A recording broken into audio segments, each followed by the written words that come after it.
Yes, okay. Call the meeting to order. This is the Town of Long Beach Advisory Board of Zoning Appeals regular meeting, Tuesday, January 11th, 2022, our first meeting of 2022. It is 7 p.m. and this is a Zoom video conference with nobody in physical attendance. The Town of Long Beach's zoning code imposes restrictions determined by the town council to be necessary to protect the interests of the community as a whole.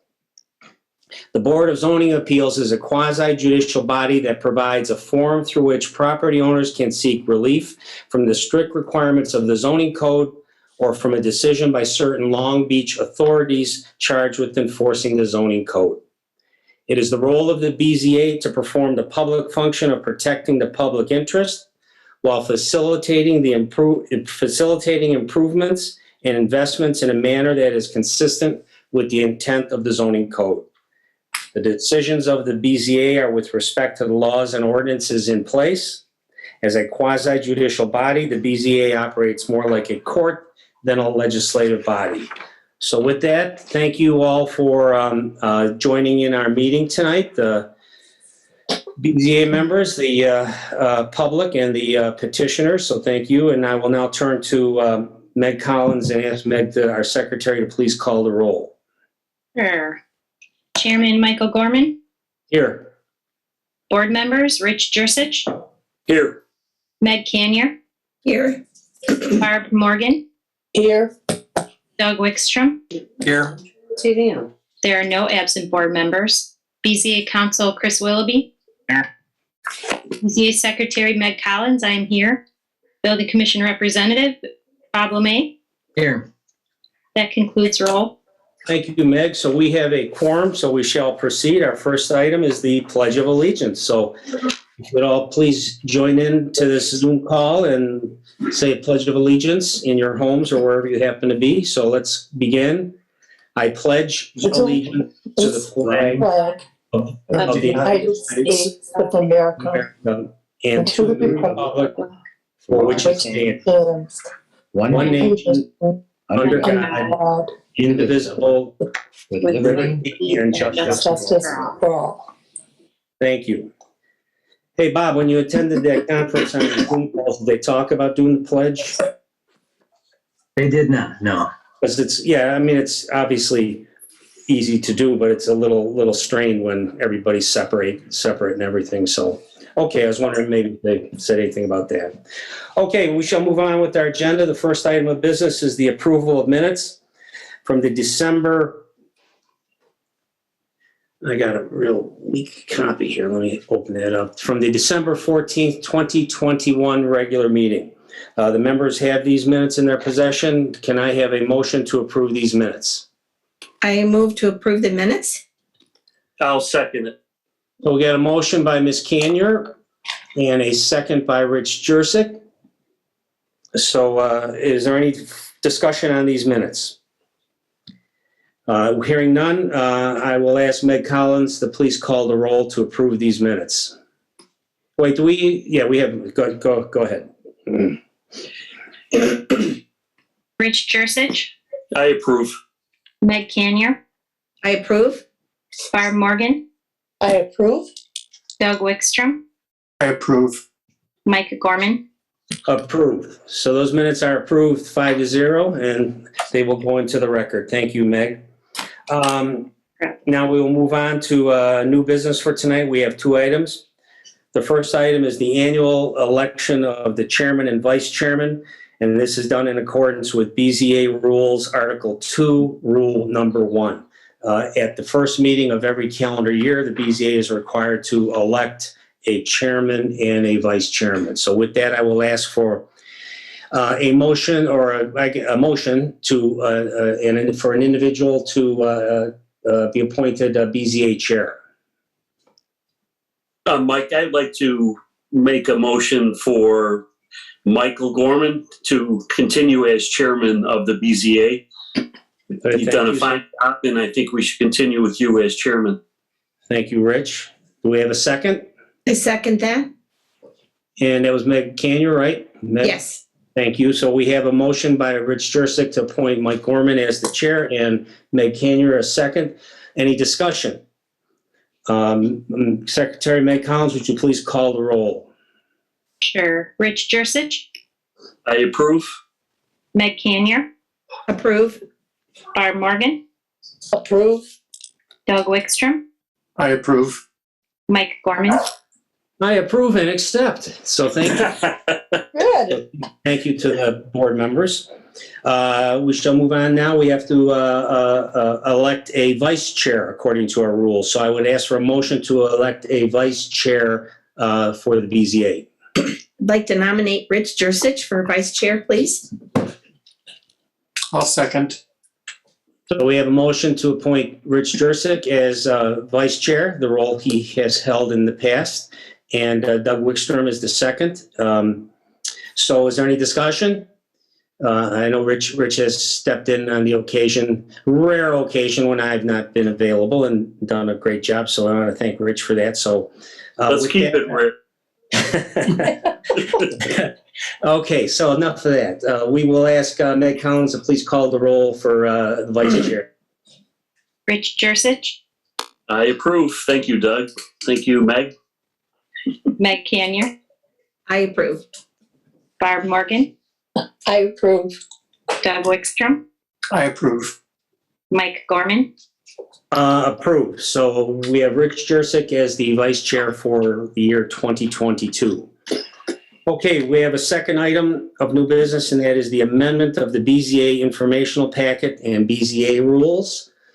For the sake of order here, so the public understands, let me give a brief explanation of what has taken place with our information packet. The information packet, which is on the website and is used by all petitioners in filing and appearing before the Board of Zoning Appeals, that information packet has been in use for, I shall say, many decades. It was in effect, this packet was there when I took a seat on this board 6 years ago. So with that, our counsel, Chris Willoughby, suggested to us that we could consider changing the publication requirements.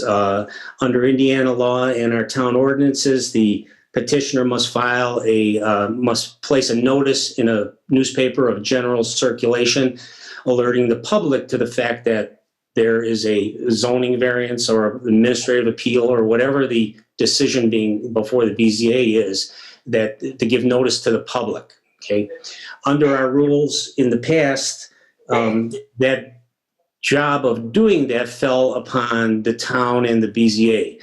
The town would have to pay the newspaper and collect the money from the petitioner. The town, through the BZA, through Meg Collins, our secretary, would have to prepare the notice on behalf of the petitioner, have it approved by our council, and then deal with the newspaper to place it.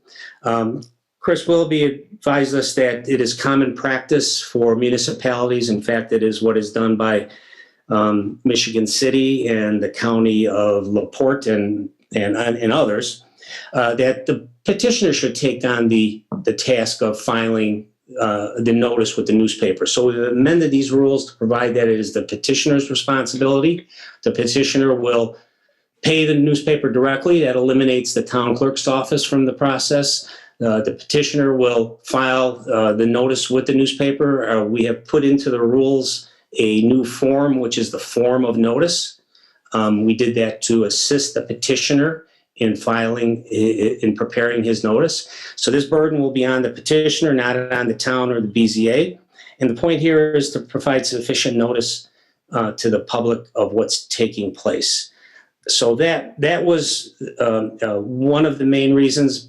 Second reason was some changes that were suggested by Meg Collins to expedite the process. Meg, could you please briefly summarize those changes? Sure. The big ones were just the number of copies, which also Chris Willoughby was part of. And we're going to reduce the number of copies required because currently all building commission members receive one. The building commission will still get 2 copies.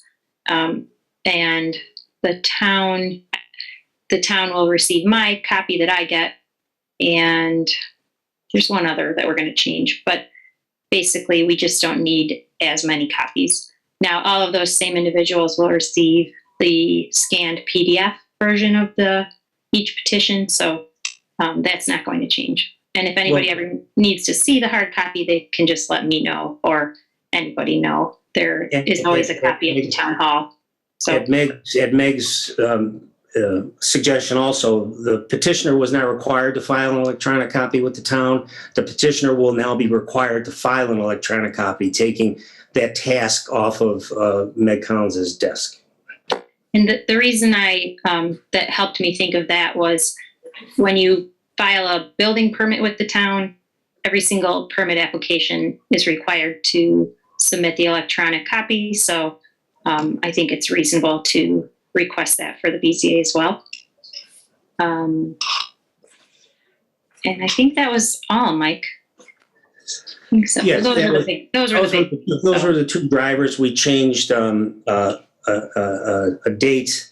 The date for filing with the BZA remains 2 weeks prior to the next meeting, which is Tuesday, 10 a.m., 2 weeks prior to the next meeting. And then there's a second requirement on the petitioner. Petitioner needs to file with the town clerk's office documentation showing proof of delivery of notices to residents within 300 feet. They have to file an affidavit for the sign that gets posted. That was all previously done on the Monday before the meeting. We've changed that to be the Friday before the meeting, once again to allow a little bit of leeway for both the town and for the BZA in dealing with these matters. So, and then once we had all this in front of us, of course, you find some grammatical things and a couple other things in this packet that we adjusted. So that was the impetus for the change, and that summarizes the main changes. The BZA members have had this document in their possession for their review and comment. With that, I will ask for a motion to approve the amendment of the BZA informational packet and the BZA rules. I'll make that motion to approve the BZA packet, a revised BZA packet. Motion by Mr. Jurczyk. Can I have a second?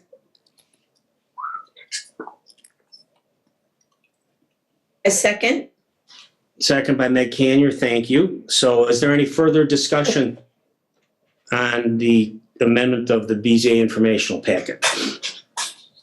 Okay, hearing none, I will ask Meg Collins to please call the roll. Rich Jurczyk, I approve. Meg Canier, Approve. Barb Morgan, Approve. Doug Wickstrom, I approve. Mike Gorman. Approve. Okay, so that amended packet is adopted 5-0. Meg Collins will proceed to get that. You will work with Chris Willoughby to make sure you have the final copy, get that copy posted on the website, so petitioners going forward will have that packet to deal with. There are, and as you know, Meg Collins, there are a number of spots on the town website where that can be accessed. It's on the BZA minutes page, it's on the BZA agenda page, it's on the BZA listing of members page. So just so you don't miss getting the old one off and the new one on. Thanks. Okay, let's move on with the substance of our meeting. We have two preliminary hearings. The first preliminary hearing is for Chris Cleary, 2007 Oriole Trail. This petition was heard as a preliminary hearing at the December 14th meeting, and it was continued until this meeting. This preliminary hearing will be postponed to the February 8th, 2022 BZA meeting, as the petitioner did not file the required materials. So with that, there will be no discussion of this preliminary hearing. We'll carry it over to the next agenda. And if the petitioner is going to appear before us, the filing deadline for that meeting is 2 weeks prior. So that will be January 25th, 10 a.m. in the clerk's office. Thank you. Okay, so we are to the next and last item of business, and that is a preliminary hearing.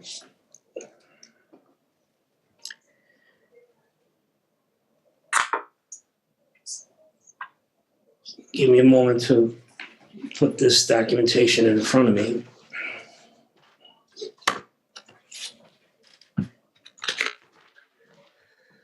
Okay, this is Kelly Doherty and Michael Woodrow, 2317 Hazeltine Drive. It is a developmental standards variance petition requesting a variance from the requirements of Section 154.057, which is the schedule of district regulations, setback, height, zoning, lot size, and coverage. Section 154.134, non-conforming residential dwelling alteration permitted. And Section 154.130, non-conforming buildings and structures.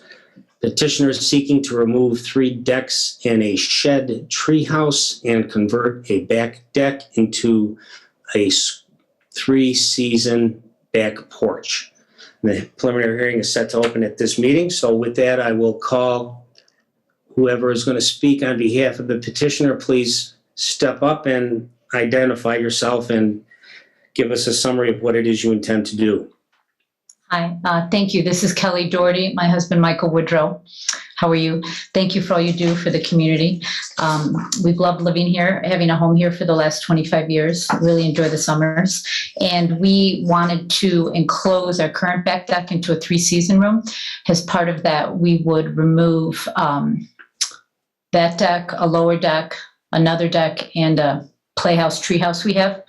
Our current, our home before we purchased it was made into a non-conforming lot. Dick and Bobby Blank's house, our dear neighbors who have, passed away, was built after our house was built. So our house is a non-conforming lot. They're the one on the golf course and we're one in.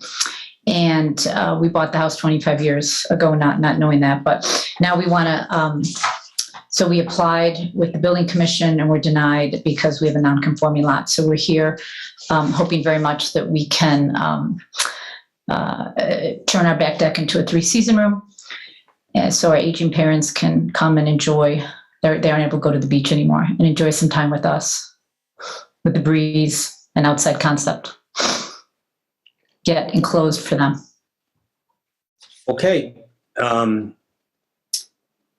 Did you get anything in writing from the building commission? You said you were denied because of that. We were told orally, but no, we never received anything in writing. I followed up a couple times. Okay. All right. I will now turn to the Board of Zoning Appeals members here and open it up for comments, questions, any documents you feel we might need from the petitioners in order to proceed. So if anybody wants to start up, please go ahead.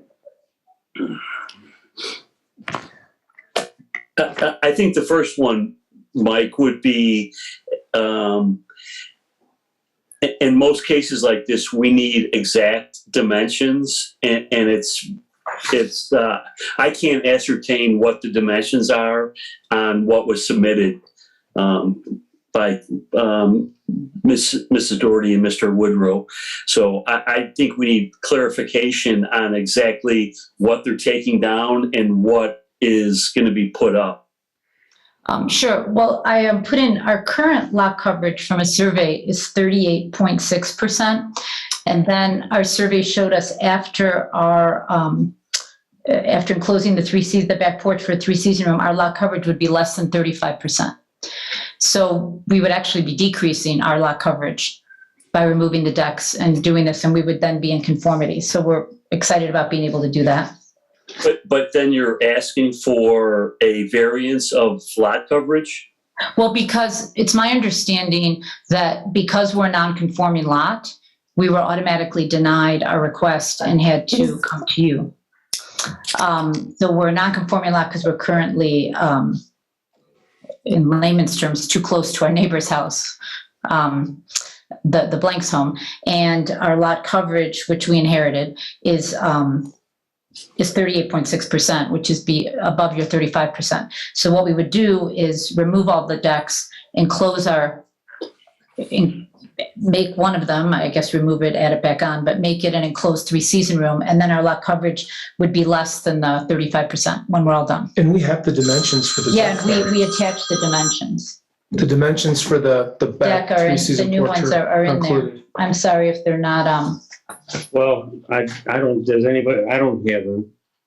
Okay, it's the page, I didn't see it either. okay, I'm sorry. It's the, let's see. The only drawing you attached here is you attached 2 copies of what's called a surveyor location report. One is like the, as is, and the second one you put some X's on to show things that were being removed and so forth. That's the only documentation we have as to what exactly that you're doing. I think what. Oh, I see. So the drawing I submitted doesn't have the exact dimensions on it. I apologize on that. Then there's a drawing after that.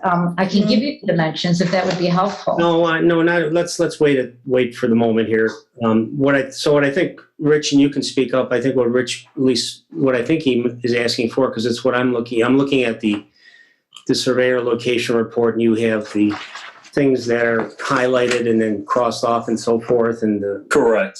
deck. I mean, what are the dimensions of these things? What is the length and width? And I mean, because you're changing things, what we need to do is, in order to grant a variance, we need to have dimensions. So it's hard for us to do this without the specific. What you need to provide us is a document which shows the length, width, height, or whatever of your 3-season porch and the things that are being removed. Would that be right, Rich? Yes, exactly.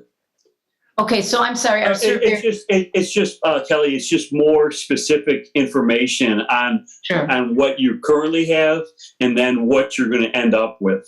Right. Because when we issue the variance, it is going to be a very specific variance for what you're looking for. Okay, Sure. we'll get that for you. Okay, we can get those exact measurements. Would I be Sure. able to, What's the process yeah, for what's the that? process for that? You would file that, and we'll continue with the meeting and see if there's anything else that's requested.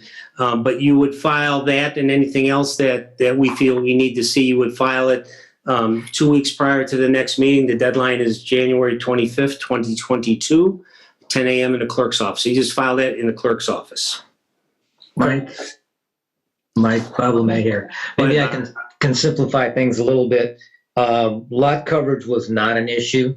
Their lot is non-conforming because it's too small. They do have more lot coverage than the 35% that's allowed, but their plan actually is to decrease that non-conformity. The reason that they were denied, and I apologize that they didn't get an email, that's unfortunately happening all too often. The reason they were denied was because they have a non-conforming lot and they want to increase the volume with the 3-season room. And I understand that from looking at this drawing, it's non-conforming because the lot's too small. It's not lot coverage. And then the petitioners here are saying they're reducing their lot coverage below 35%. So that sounds like a positive. And I think going along with what Rich Jurczyk is saying, we can't tell that it's how much it's being reduced because there's no measurements on these things that are being taken away. Okay. And there's actually not a measurement on the thing we're adding. So we'll get that for you. Okay. Essentially, we're adding about a foot to the back deck going out and then removing a whole bunch of deckage. So that's how we're getting from a 38 to 35. But we'll give you the numbers. Okay. Any BZA member have any more questions on these two drawings before we go off onto anything else?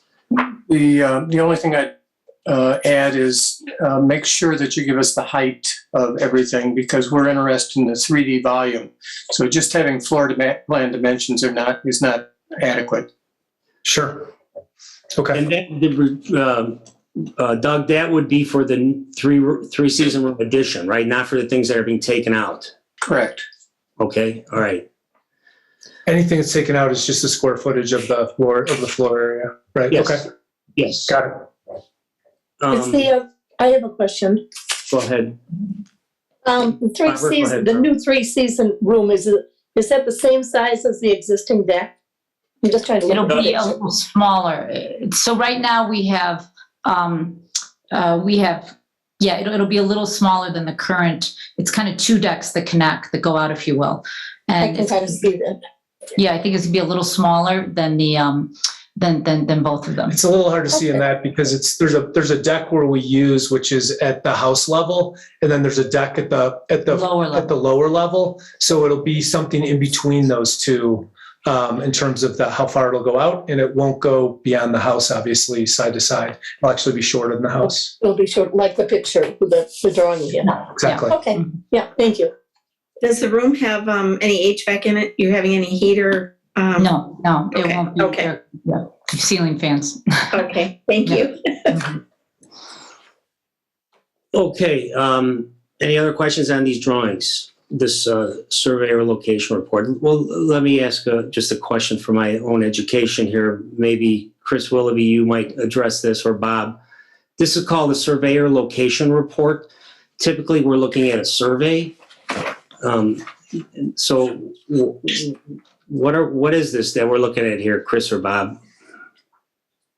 Yeah, this is what we get oftentimes for building permits, and the building commission has accepted these. We sometimes ask for topography if there's, a steep lot or a hill or something, but otherwise this is pretty standard. Mr. Gorman, I think the big difference for you is it's not a stake survey, so it will show presumably some of what you're interested in is encroachments and those kinds of things into property lines. But overall acceptable, and it may just mean they have to do a little more work to satisfy you with information because it's not as complete as a full stake survey. That's, something in more than a location report. Okay, and yeah, because this just looked different. I mean, the wording in this, I'll give you a paragraph here that caught my eye, and that's at the bottom right. You have all the small language down there. The second paragraph down there, the therefore, it says, therefore, no liability will be assumed for any use of data for construction of new improvements. It's an interesting statement. Given Bob says you guys accept this surveyor location report. I'm not looking to cause a problem with this, sir. I'm just trying to understand what it is I'm looking at. Well, and to me, and I don't want to speak for whoever did that survey, but presumably they're not willing to put their stamp and their license on the line for any issues that come based on their work, right? So that location report is not as exact as a stake survey that would be definitive. So, take it for what it's worth, I guess, ultimately.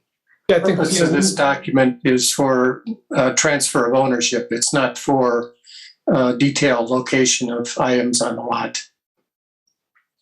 Right, because they reference use by a title insurance company, so that would be dealing with transfer of ownership issues. Well, yes, and a lot of times some homeowners, buyers, they won't want to spend the money for a stake survey, and then they'll wish they had when there's an issue, right? But that is very standard in real estate deals, where something like this to show generalities and any encroachments, those kinds of things. So good. So Chris Willoughby, you're good with us relying on this document. I'm okay with the BZA relying on that. Of course, they're subject to, any issues and whatever information if they were approved, because they're still going to need building permits. And, the language that I think that this board tends to put in it, any favorable findings and decisions that would grant that would put them on the hook to make sure they're in compliance. Okay. All right. Thank you.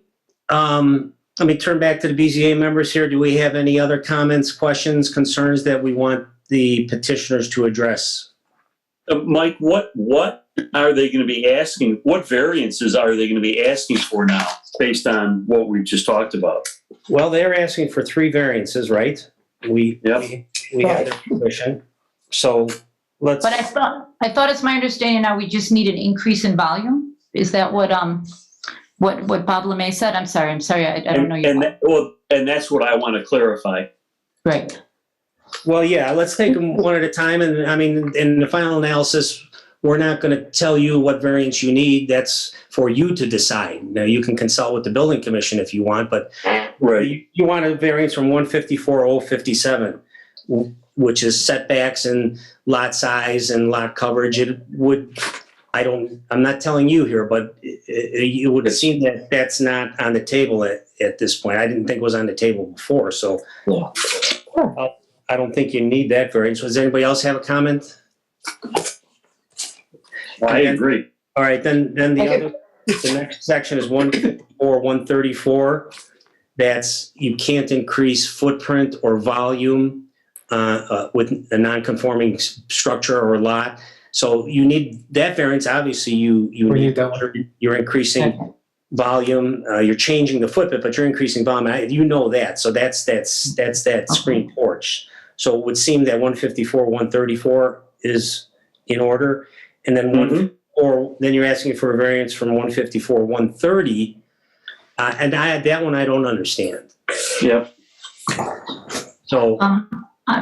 I'm sorry, I was just doing my best to read through the variances without having, I know everything's a little topsy-turvy with COVID, so we didn't get our actual letter from the building commission. So I was just doing my best to go at it, but if we don't need that, I apologize if I was being overly cautious. I'm going to let you decide if you need that variance or not. I would tell you, talk to the building commission. 130 says That's decreasing the lot coverage.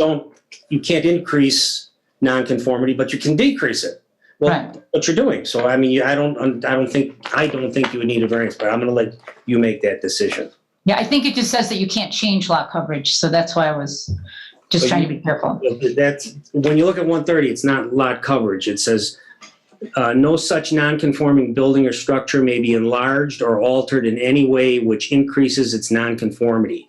But any building or structure may be altered to decrease its nonconformity. So you're decreasing your nonconformity here. You're reducing your lot coverage. I mean, you're doing good things according to what the zoning code says here. So, Okay. So we'll come back under a petition amended for 154, 134. The Okay. volume will Okay, increase. we understand that you're not advising us. Okay, I get that. thanks for Thank you. thanks for the help walking through that though. So that was Rich Jurczyk. You had that question, so we covered that. Also, you included all the properties that are within 300 feet. You have the street address.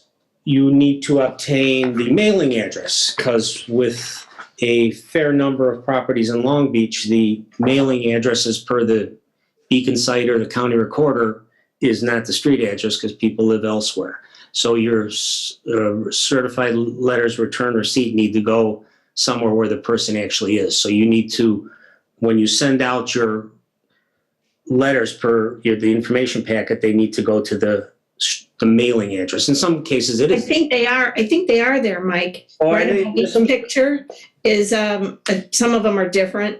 Oh, wait, that little thing in the middle? There's a little thing in the middle that gives the actual street address, and then right above each of the pictures they've taken, it has the actual. You are right. Thank you. I think I do see Yeah, that. I thought we were covered there. Yeah, I'm sorry. No, it's Meg Hanier, thank you. Sure. Yes, I do see that. Okay, so hey, you guys were ahead of the game on that one. Thanks.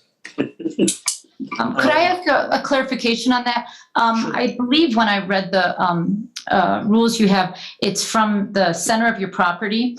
However, when you go on that website that you recommend, Beacon, it does it from the edge of your property. So a bunch of these were we were just touching because it was taken from the very furthest edge of our property. Do you want us to go from the center, or I was trying to be as inclusive as possible here, but we're happy to send all the letters. It just seems like quite a bit. Hey, Chris, you got a point of view? Chris Willoughby? Well, it can be from the center, but if they have no way other than Beacon seems to be the tool. And yes, it is pretty inclusive, but that is ultimately the spirit of it. So you can follow the rule, but if the tool doesn't allow you, you're going to have to have a mechanism to show how you figured the 300-foot radius and be able to demonstrate that to the board. Most just use the tool and go from the perimeter. Right. That's fine. We'll be over inclusive. I just was noticing when it does that circle that some of it's barely touching. So obviously it's going from the edge of ours, and it seemed like I was shocked we're within 300 feet of all these addresses. But that's fine. We'll be careful on this. Okay, thank you. Does anybody else on the board have any other comments or questions? So if there's nothing further, I guess what I see us doing at this point would be to ask that this matter be continued until the February meeting to allow the petitioners to file I would recommend that they file an amended BZA 1 because they're changing their variance requests, so we can have a clear understanding of what variance they're asking for, and provide the additional documents regarding, dimensions and so forth. Anybody else have any other comment? So I will ask for a motion to continue this preliminary hearing to the February 8th meeting, based on the comments I just made. Thank you. So I think I just made the motion. Did I make a motion? I'll make that motion. A I'll second. second. Second by Rich Jurczyk. Discussion. So as far for the petitioners, you please file with the clerk's office by 10 a.m. on January 25th or sooner. The documents which we've discussed will have you set for a preliminary hearing in February. If we're all set at that point, we will then move to a public hearing. So your letters to residents and so forth, and your notice sign that is not necessary until after the preliminary hearing in February. Okay? Meg Collins, would you please call the roll? Sure. Rich Jurczyk, I approve the motion. Meg Canier, Approve. Barb Morgan, I approve. Doug Wickstrom, I approve. Mike Gorman. I approve, so that's 5-0, so thank you. So this preliminary hearing is continued to the February 8th, 2022 meeting. Thank you all for attending tonight's meeting. I will ask for a motion to adjourn I so move. by Meg Canier. Anybody you want a second? I'll Second. second. We have a bunch of seconds. I'll give it to Barbara Morgan, and we're just going to say all in favor. Aye. Aye. All right, meeting adjourned. Thank you all for attending. Thanks, Mike. tonight's meeting. Thank you. All right. Thanks, everyone. Thank you. Hi, everyone. Bye, Thank thanks. you. Bye-bye. Good night.